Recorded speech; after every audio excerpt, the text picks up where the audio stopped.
Mummy, ये भी तो है ना?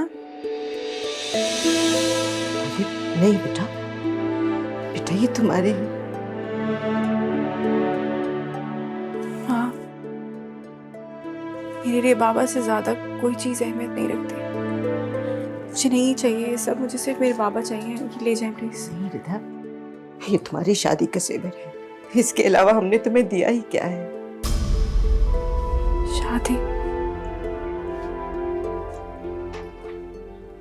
शादी तो अब कभी नहीं होगी मेरी।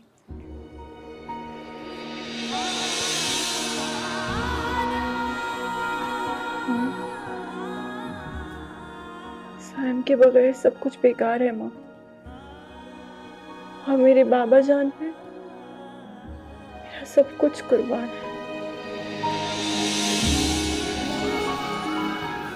रो क्यों रही है? रोना तो बंद करें, सब ठीक हो जाएगा। मैं भी आपके साथ चलती हूँ।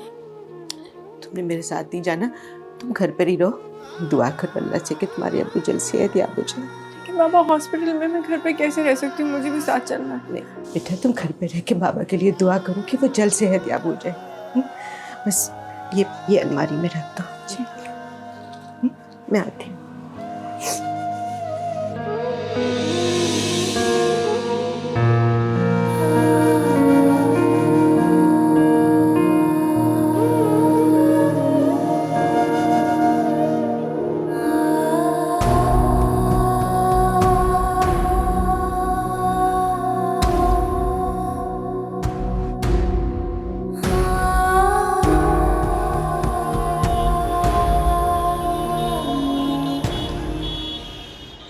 देखिए बाजी, मैं आपको इसका ज़्यादा से ज़्यादा 1.5 लाख रुपए दे सकता हूँ।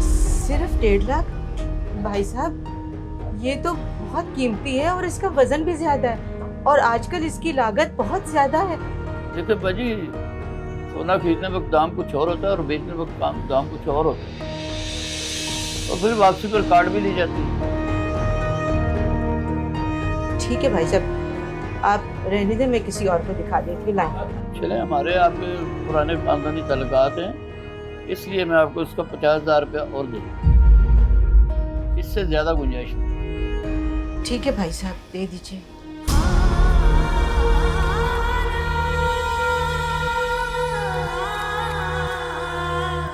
ये ले बाजी, आप गिन लें।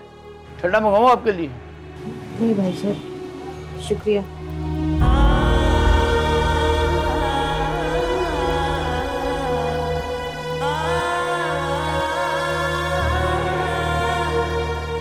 आज अम्मी का मूड अच्छा था। का मूड अच्छा ही रहे तो अच्छी बात है।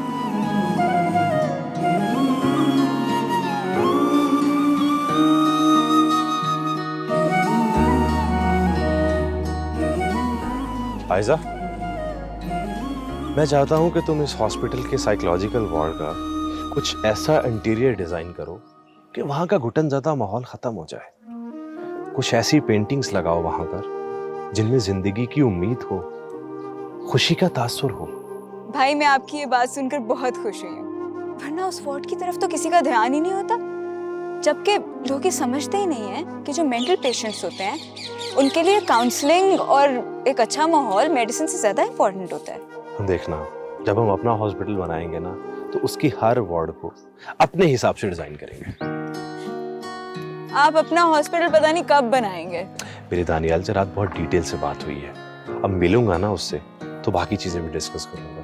हम सोच रहे हैं कि किसी अच्छे आर्किटेक्ट से भी राब्ता किया जाए। ठीक, देखते हैं।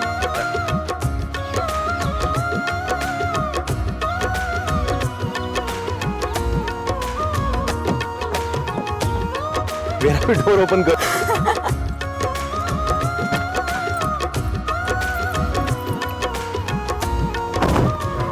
पूरे ड्यूज नहीं है ये। वो बेटा अभी सिर्फ 2 लाख का इंतजाम हो सका है, मैं बाकी के ड्यूज जल्द पे कर दूंगी। आपके हस्बैंड का बाईपास होना है, कोई अपेंडिक्स का ऑपरेशन नहीं है ये। आपको सर्जन की फीस का पता है ना, और मेडिसिन का खर्चा? जी सब पता है हमें। कह रहे हैं कि थोड़े टाइम बाद पे कर देंगे सारी चीज़ें इंशाल्लाह। प्लीज़ लेकिन अभी तो आगे प्रोसीड कीजिए। ओके फाइन, मैं ये डिपॉजिट कर लेता हूँ, लेकिन आपके फादर का बाईपास उसी वक्त होगा जब सारे ड्यूज क्लियर हो जाएंगे। आपको कोई अंदाज़ा है कि मौत से लड़ते हुए पेशेंट्स, उनके घर वाले किस तरीके से सर्वाइव करते हैं, किस तरीके से अपनी चीज़ें बेच कर आपकी फीसेस पूरी करते हैं, आपकी सर्जन्स की फीसेस पूरी करते हैं, सिर्फ इस वजह से ताकि उनके प्यारे बच सकें। लेकिन आप लोग यहाँ पे अस्पताल के नाम पर कसाई खाने खोलकर बैठे हुए हैं। देखिए, आप ये लेक्चर मुझे ना दें प्लीज़। अगर आपको कोई मसला है तो आप जाके मैनेजमेंट से बात करें। मैनेजमेंट? कहाँ है मैनेजमेंट? बुलाइए, मैं भी तो देखूँ कि कौन है जो इंसान नहीं है बल्कि पत्थर है, जिनको ये एहसास ही नहीं है कि यहाँ पे कोई इंसान जिंदगी मौत के साथ अपनी जंग लड़ रहा है, लेकिन उन्हें सिर्फ अपने पैसे बनाने की बनी है। क्या मसला है इनका?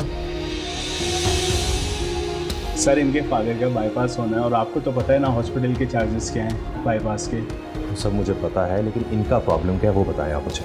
डॉक्टर साहब, मेरी आपसे रिक्वेस्ट है, मैं चंद दिनों में हॉस्पिटल के सारे ड्यूज क्लियर कर दूंगी, लेकिन प्लीज़ पैसों की वजह से उनका ऑपरेशन मत रोकिएगा। उनकी हालत क्रिटिकल है। परेशान मत होइए, हो जाएगा, सब हो जाएगा।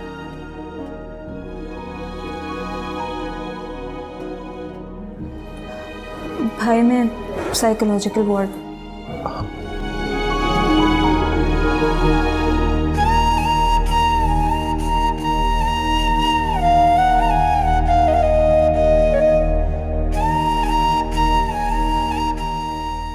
इंसानियत की खिदमत करने वाले पत्थर नहीं होते,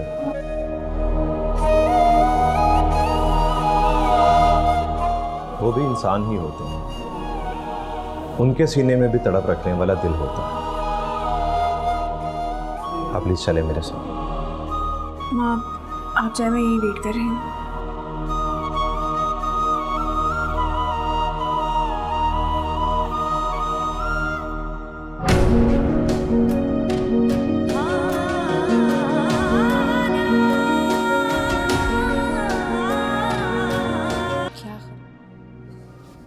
आंटी प्लीज आप रोए मत।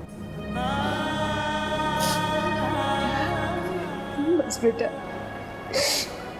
ये सारे किस्मत के खेल हैं, जिसने हमें अर्ज से उठाकर फर्श पर खड़ा कर दिया। पता नहीं अनजाने में हमसे कौन सी ऐसी गलती हो गई जो अल्लाह ताला हमसे नाराज हो गया। अरे आंटी ऐसा कुछ नहीं होगा। अल्लाह आपसे क्यों नाराज होगा भला? हो सकता है कि ये उसकी आजमाइश हो। आजमाइश? हाँ, ये आजमाइश ही है। जब मेरी बेटी शादी के दूसरे रोज ही बेवा हो गई, हमारे मैनेजर ने हमसे इतना बड़ा धोखा किया, इतना बड़ा फ्रॉड करके वो मुल्क से बाहर चला गया। हमारी कंपनी सारी दिवालिया हो गई। इसी टेंशन की वजह से मेरे शौहर को हार्ट अटैक हुआ, वरना हमारे हालात ऐसे नहीं थे। मेरी सैड आंटी, होते हैं कुछ लोग ऐसे दुनिया में जो अपने थोड़े से दुनियावी फायदे की खातिर दूसरों की ज़िंदगी और अपनी आफत ख़राब कर लेते हैं। पर अल्लाह परेशान ना हो, आपके हस्बैंड का बाईपास हो जाएगा।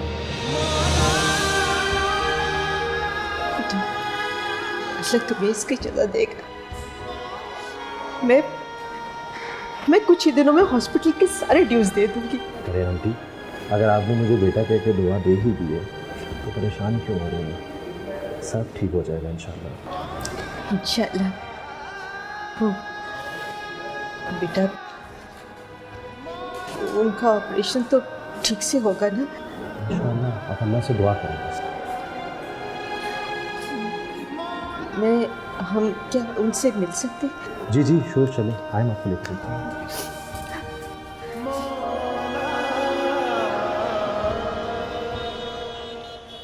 माँ बाबा कब ठीक होंगे? कब बात करेंगे मुझसे? बाबा तो मेरे बगैर एक लम्हा भी नहीं रहते थे। वो मुझसे क्यों इतना नाराज हो गए कि मुझसे बात ही नहीं कर रहे? पापा कब चलेंगे हमारे साथ घर? माँ, पापा से कहे ना कि मुझसे बात करें, मुझे अपने साथ लेकर जाए।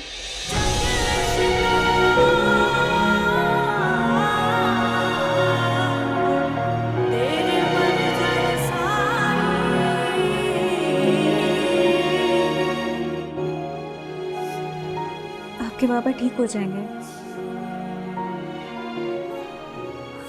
हाँ, आपको अल्लाह पे भरोसा है ना? बस आप भरोसा रखिए। आंटी, सुबह हम अंकल को सर्जरी के लिए ले जाएंगे। मैं सीनियर सर्जन से बात करूंगा, प्लीज़ परेशान मत।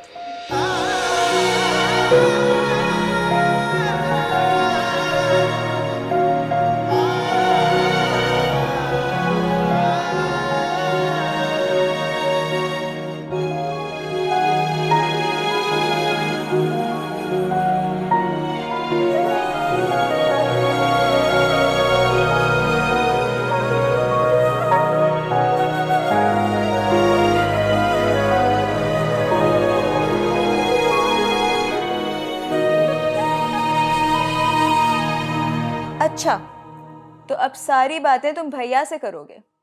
मैं तो तुम्हारे लिए गैर हो गई हूँ, है ना? खैर, ऐसी कोई बात नहीं। आप लोगों ने हॉस्पिटल के लिए जमीन भी देख ली है, आर्किटेक्ट भी चूज कर लिया है, और ये बातें भी मुझे भैया बता रहे हैं। आपने तो मुझे नहीं बताया। तो अब बताएं, हो गई ना मैं गैर? भाई डायलॉग आ गया तुम्हें? कहीं थिएटर तो नहीं शुरू कर दिया तुमने? ये शाम में भी तो आर्ट ही होते हैं, स्पेसिफिकली फाइन आर्ट।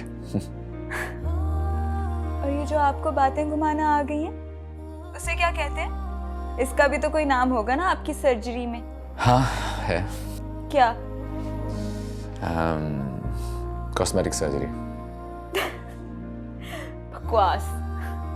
हाँ हाँ, वही जैसे चेहरे को खूबसूरत किया जा सकता है कॉस्मेटिक सर्जरी से, उस तरह बातों को और मामलात को भी तो किया जा सकता है। जब भी तुम मुझे दिल से याद किया करोगी, मैं आ जाऊंगा। मैं तो तुम्हें अभी भी दिल से याद कर रही हूँ। आ जाओ। तो मैं तुम्हारे सामने ही तो हूँ। सच बताओ ना दानियाल, कब आओगे तुम? सरप्राइज। तुम और तुम्हारे ये सरप्राइजेस। दानियाल बस आ जाओ ना अब।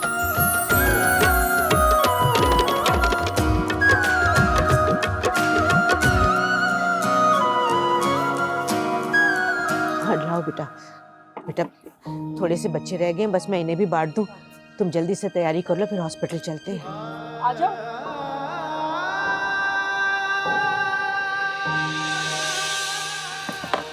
क्या खबर?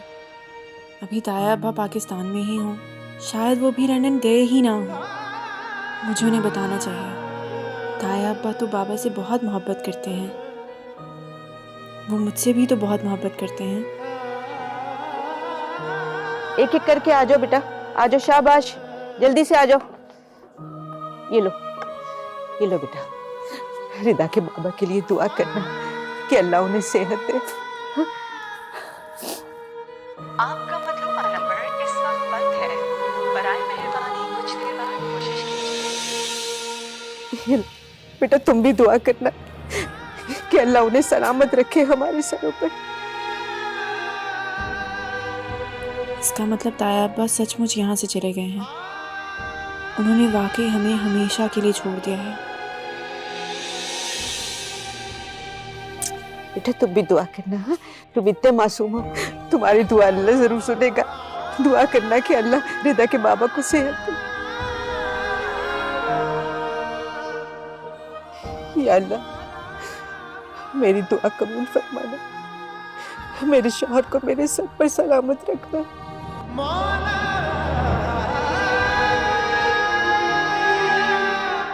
हो गया आंटी, मैं हॉस्पिटल चलता हूँ, आप लोग अपनी गपशप लगाएं। बेटा आज तो हॉस्पिटल ना जाते, तुम्हारी आंटी आई है तुमसे मिलने, और तुम घर पर नहीं रुकोगे? मम्मा मैं रुक जाता, लेकिन मेरा एक पेशेंट है, उसकी हालत काफी क्रिटिकल है, उसका बाईपास। भाई ये वही पेशेंट है जिनकी बेटी कल बहुत ज्यादा रो रही थी, और उनके कुछ ड्यूज का भी शायद मसला था। ड्यूज का क्या प्रॉब्लम था बेटा? कुछ नहीं पापा, वो बस थोड़ा प्रॉब्लम था, मैंने सॉल्व करवा दिया था। बेटा तुम चले जाओ, तुम ज़रूर हॉस्पिटल जाओ, ये तुम्हारी ड्यूटी ज़्यादा ज़रूरी है। भाई हम लोग तो यहीं पर हैं और शायद 1-2 दिन और भी रुकें। रियली? हाँ, बल्कि रफिया भी आ जाएगी और फिर मिलके हम खूब शॉपिंग करेंगे। Okay auntie, thank you. Okay, अल्लाह हाफिज़। खुदा हाफिज।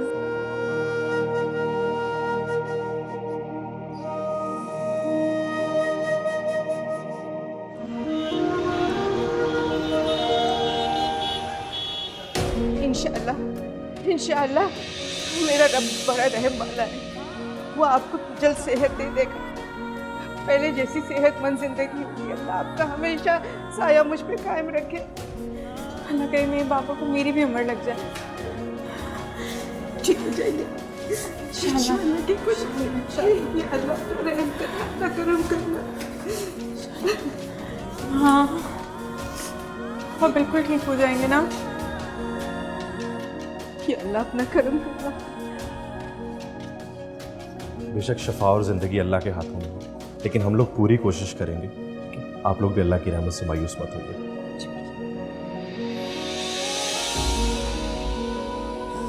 हाँ, पापा ठीक तो हो जाएंगे ना? इंशाअल्लाह बेटा, दुआ करो अपने रब से।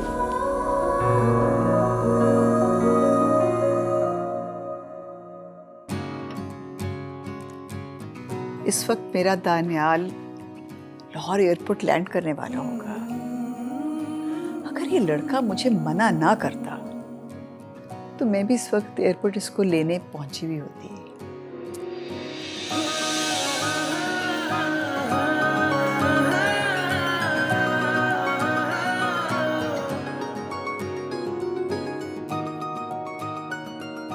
अरे भाभी, आप तब की ऐसी बैठी हैं, आराम किया कि नहीं? हाँ हाँ, इस इजी चेयर में मैं आराम ही कर रही थी। अच्छा क्या नफीसा, तुम आ गई हो, बैठो कुछ बात ही करते हैं। मैंने सोचा आपसे पूछ लूं कि आपने कहीं बाजार वगैरह तो नहीं जाना? हाँ, शॉपिंग तो मुझे करनी है, मगर आज नहीं। आज तो मुझे अपने बेटे का इंतजार है। बेटे का? मैं सिकंदर बेटे की बात कर रही थी। आज सुबह कुछ परेशान सा गया है, मुझे उसी की फिक्र हो रही थी। बस भाभी, सिकंदर है भी तो बहुत नरम दिल का। किसी मरीज की तकलीफ, दुख उसे बेचैन कर देती है। बिल्कुल मेरे दानियाल जैसा। तभी तो दोनों की इतनी गहरी दोस्ती है। अरे नफीसा, दोनों नहीं, चारों कहो ना। ये माशाल्लाह हमारा दानियाल, सिकंदर, आयशा और ये हमारी बच्ची है ना। हाँ, रफिया। हाँ रफिया। भाई ये चारों तो एक दूसरे के बगैर गुजारा ही नहीं कर सकते। क्या ये अच्छा हो भाभी अगर ये दोस्तियां रिश्तेदारी में बदल जाएं? कहते तुम बिल्कुल ठीक रही हो। ख्वाहिश तो मेरी भी यही है। तो फिर भाभी रुकावट क्या है? आप आयशा और दानियाल की शादी का फैसला क्यों नहीं कर लेते? हाँ, अब तो दानियाल माशाल्लाह पढ़ाई से फारिग हो ही गया है। अब तो मैं उसकी शादी में बिल्कुल देर नहीं करूंगी। मतलब आपकी तरफ से बात तो पक्की है ना?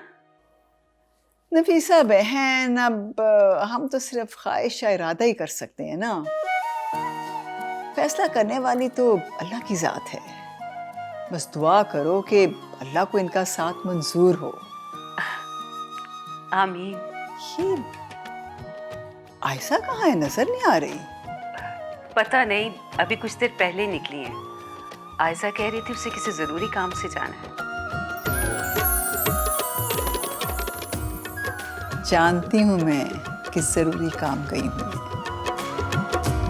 तुमने इतनी देर कहाँ लगा दी? सब पैसेंजर्स बाहर आ गए, तुम ही नहीं आए।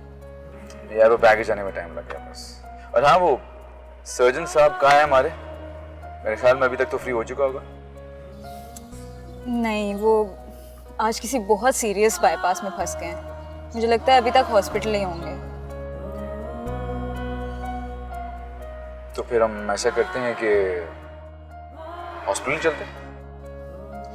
वैसे आंटी तुम्हारा घर पे वेट कर रही हैं। तो एक साथ ही चलेंगे ना, सिकंदर को लेके सब साथ चलेंगे। ठीक है, चलो।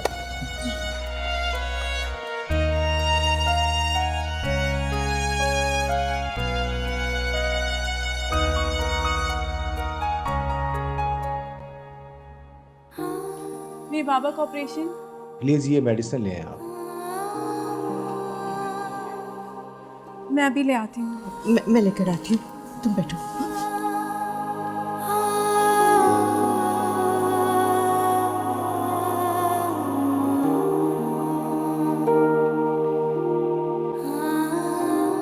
वैसे मेरा तो दिल कर रहा है कि मैं गाउन और मास्क पहन के ना सीधा ऑपरेशन थिएटर में चला जाऊँ, अपने दोस्त की सबसे पहली इंपॉर्टेंट सर्जरी देखूँ, और फिर सर्जरी कामयाब होने के बाद ना ताली उसे मुबारकबाद दो।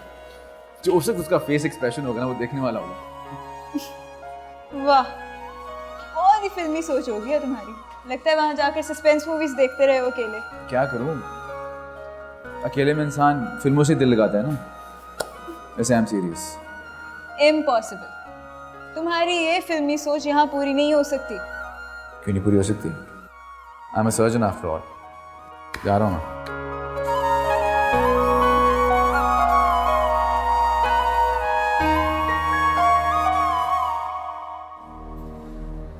आंटी, अंदर से कोई खबर आई?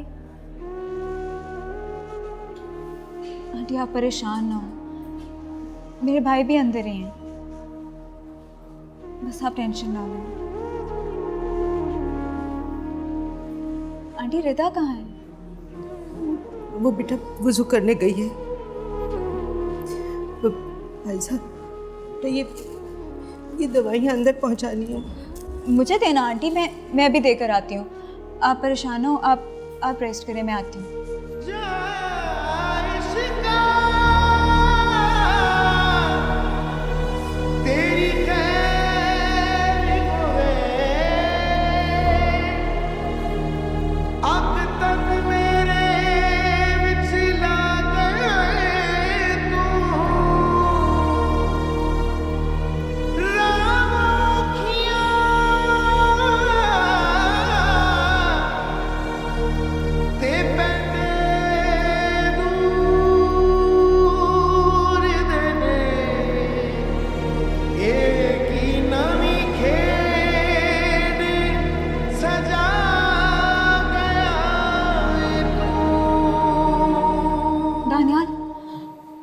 प्लीज़ अंदर जाकर सिचुएशन बताओ।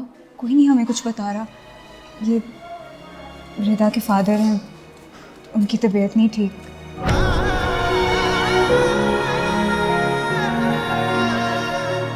अंदर उन्हीं का ऑपरेशन हुआ है।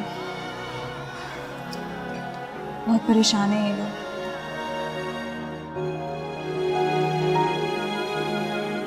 दानियाल जाओ ना, क्या पता भाई को तुम्हारी ज़रूरत हो। मैं जाऊँ।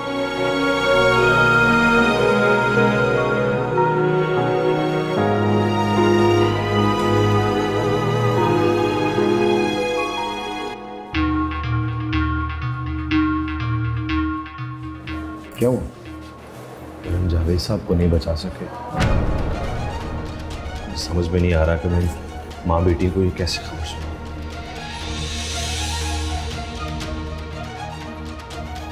और तुमने अपनी तरफ से पूरी कोशिश की, लेकिन खुदा की रज़ा के आगे तो किसी की चल नहीं सकती है।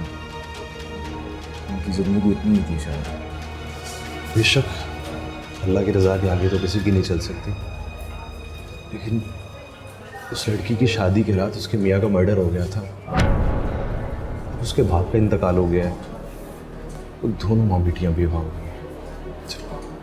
अजीब सा मुझे फील हो रहा है। मैं ये न्यूज़ उनको जाके कैसे सुनाऊँ?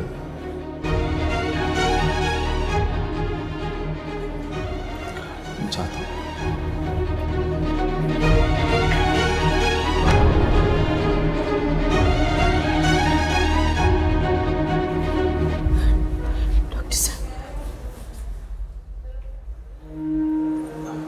हम जावेद साहब को नहीं बचा सके।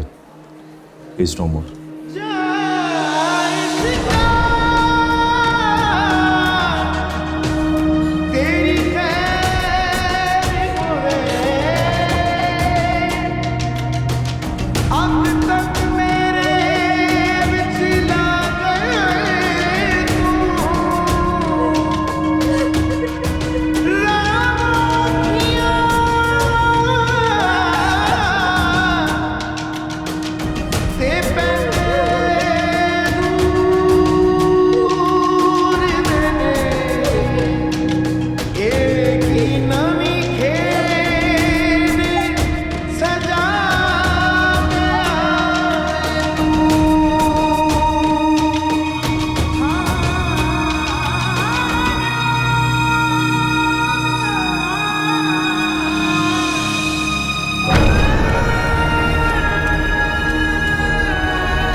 बाबा को लेकर आए ना, बाबा कहाँ है? झूठ बोल रहे हैं ना माँ, झूठ बोल रहे हैं ना माँ। अल्लाह ताला हमारे साथ ऐसे नहीं कर सकते माँ, अल्लाह ताला हमारे साथ ऐसे कैसे कर सकते? अल्लाह ताला हमसे बहुत प्यार करते हैं। ये बाबा कहाँ है? आपने कहा था कि आप बाबा को बचा लेंगे, आपने बाबा को क्यों नहीं बचाया? माँ,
वैसे मुझे उस लड़की पे बड़ा तरस आ रहा था, बड़ा तड़प तड़प कर रो रही थी।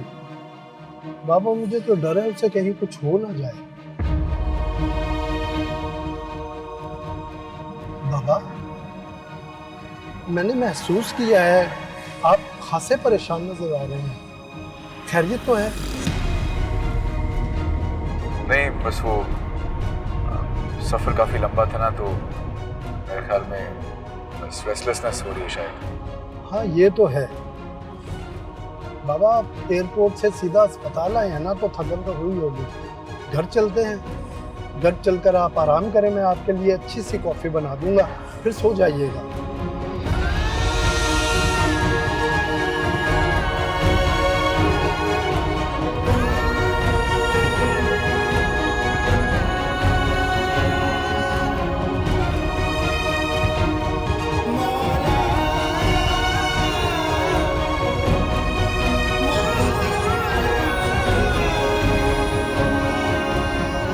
आप लोगों के घर पे कोई मर्द है? अगर आप चाहती हैं तो मैं हॉस्पिटल में ही सारे मामला तय करवा दूं। नहीं बेटा, मैं घर से सारी रसूमात करना चाहती। अच्छा चलो ठीक है, मैं बाकी प्रोसीजर करके आता हूँ। आयजा, हम इनके साथ जाएंगे और कफन दफन का बंदोबस्त करेंगे। आप लोग परेशान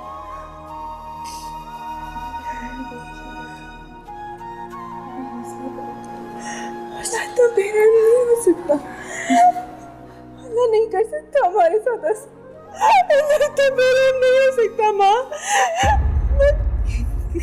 मैं से सब कुछ इनके मेरे बाबा नहीं छीन सकता अल्लाह मुझसे।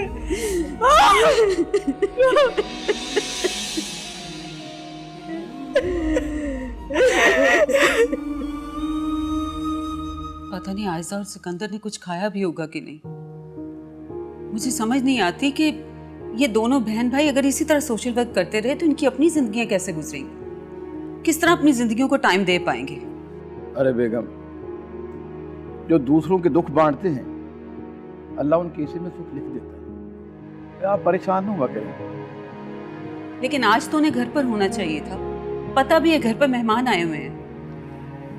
नफीसा बहन, ये आपकी कोई जानने वाले हैं आप जिनके लिए इतनी फिक्रमंद हो रही हैं? इंसानियत का रिश्ता सबसे बड़ा होता है अम्मी। दुख की कैफियत तो वैसे भी अजनबियों को एक कर देती है।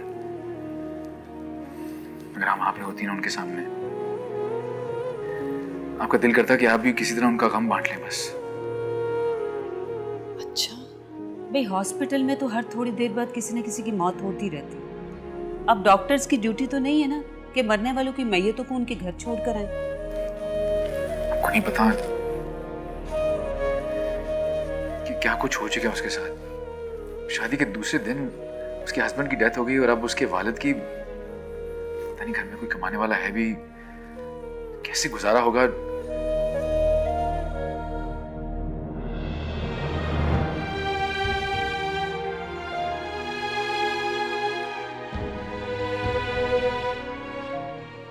मैं तो फोन करके पूछूं कब आएंगे वो।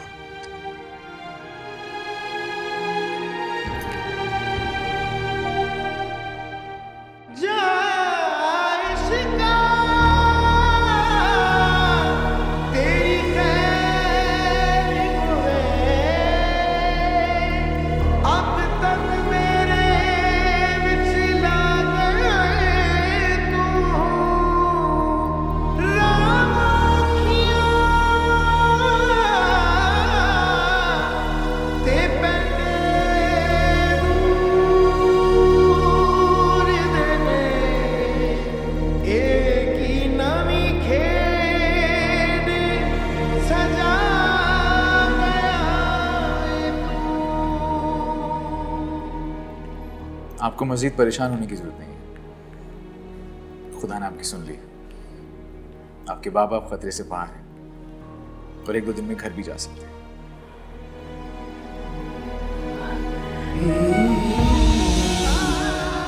समझ में नहीं आ रहा कि मैं माँ बेटी को ये कैसे खबर सुनाऊं। उस लड़की की शादी के रात उसके मियाँ का मर्डर हो गया था, अब उसके बाप का इंतकाल हो गया है, तो दोनों माँ बेटियाँ बेवा हो गई।